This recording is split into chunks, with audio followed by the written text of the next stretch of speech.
Dans le second match de la journée, on aura Portugal-France. Voici le match des deux équipes qui sont partis super favoris au début de la compétition, avant les premiers matchs, et qui ont hyper déçu jusqu'ici. Des équipes qu'on pensait qui allaient marquer plein de buts, et ça allait être du spectacle, normalement.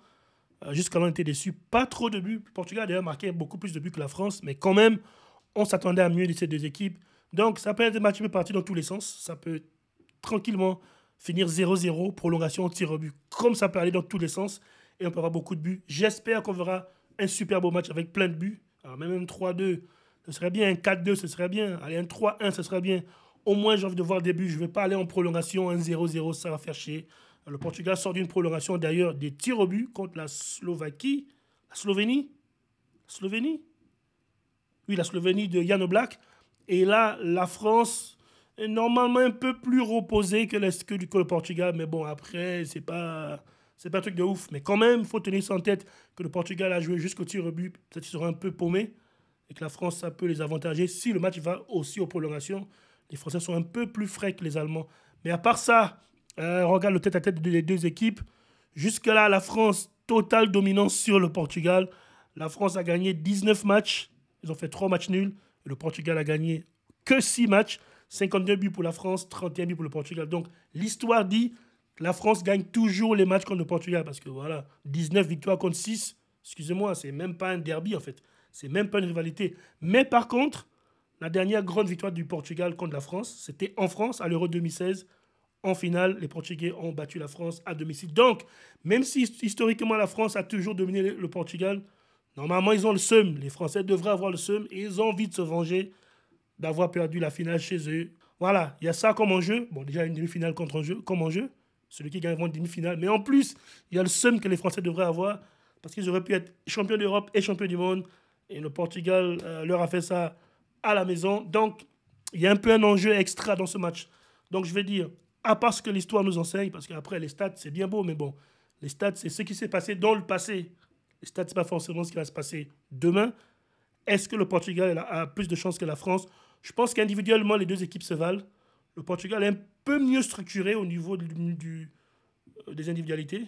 La France, par contre, beaucoup mieux structurée au niveau défensif parce que Deschamps, je pense qu'il a parti avec le même 4-4-2 en losange. Ça m'a saoulé un peu parce qu'il a remis Marcus Thuram, mais je pense qu'il va quand même le remettre parce que Deschamps, il fait ce qu'il veut, il est comme ça. Ça me fout les boules, mais lui, je pense qu'il va le faire. Donc, en milieu de terrain, je pense qu'il va. D'ailleurs, Rabiot est suspendu, donc ça va être intéressant de voir qui va jouer au milieu de terrain maintenant que Rabiot ne joue pas. Est-ce que ça va être Kamavinga? Est-ce que ça va être Zahir Emery? Ou est-ce que ça va être l'autre de Monaco? J'oublie son nom. Ça va être intéressant de voir. Ou est-ce qu'il va mettre Griezmann? Ce qui m'étonnerait qu'il mette Griezmann là. Et rétablir peut-être Dembélé en 10. Ce serait peut-être intéressant. Et ensuite, est-ce qu'il va faire jouer. Malheureusement, je pense qu'il va faire jouer Marcus Thuram. Mais si c'était moi, je ferais jouer Colomani. Thuram, on peut rentrer en fin de match. Ou d'ailleurs, ça soit tout le match.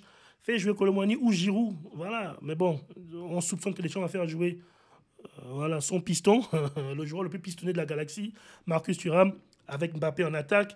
Mais ça va être un match solide. Nuno Mendes aura gros à faire avec Mbappé, vice-versa d'ailleurs. Les deux se connaissent très bien. Ils jouent au Paris Saint-Germain, sur l'aile gauche, les deux. Côté droit, ce sera Cancelo. Bon, là, Deschamps ne va pas jouer en 4-3-3, donc Cancelo n'aura pas affaire à Dembélé, ni à Coman d'ailleurs sur le côté. Si c'est en 4-3-3, il aura fait fort avec Dembélé sur le côté. Mais bon, je pense qu'il aura beaucoup plus de champs de jeu que le match précédent. Mais est-ce que ça va être suffisant? Le terrain, ça va être corsé, comme je dis. Au Portugal, beaucoup de footballeurs très bons avec le ballon dans les pieds, en milieu de terrain.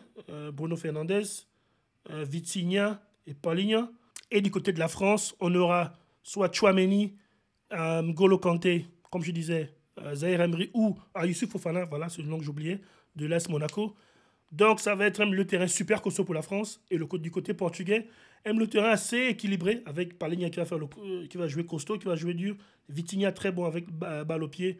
Bruno Fernandes qui est un peu mélange des deux en fait. Donc ça va se jouer sur le milieu de terrain au niveau de la qualité de jeu. On attaque, il y aura Rafael Leao, Bernardo Silva, Cristiano Ronaldo, c'est du lourd. Pour la France, comme je dis, il va peut-être faire 4-4-2. Donc il y aura, allez, on va dire Griezmann, Mbappé et malheureusement Marcus Thuram. Malheureusement, vraiment. En défense, ça va être solide aussi. Donc les deux équipes, on va dire au même niveau technique et tactique. J'ai envie de pencher pour la France un tout petit peu, même s'il peut se passer tout et n'importe quoi. Si je me base sur l'histoire dit que la France, normalement, devait gagner. Mais comme je disais, la dernière grande victoire du Portugal, c'était en finale de la Coupe d'Europe en 2016 en France. Donc, je vais aller avec la France. Parce que je préfère un peu la France au Portugal. Donc, je vais dire, je vais aller avec la France. En réalité, comme le dernier match, ça va être un peu au forceps. À ce niveau, les 4 équipes de ce bracket, comme on dit, sont vraiment. On ne sait pas qui va passer. L'Espagne, l'Allemagne, Portugal, France, c'est du lourd en fait. Comme le match précédent, j'ai pris l'Allemagne parce qu'elle joue à domicile, même si les deux équipes se valent. Là, je vais un peu pencher pour la France, même si le Portugal, ils sont incroyables. Ça va être un match serré normalement. Mais je vais un peu pencher pour la France. Mais bon, ça paraît dans tous les sens dans ces matchs-là. Et vous me direz dans les commentaires qui vous avez de l'Allemagne et de l'Espagne ou Portugal-France. Lesquelles des deux équipes se retrouveront en demi-finale. Et on fera les matchs de samedi après ceux de vendredi. Et donc là, on va être penché sur les matchs de la Coupe d'Afrique des Nations, comme je disais. Il y a le tirage au sort aujourd'hui. On va voir tous les groupes. Et je vais choisir mes favoris. Donc on y va.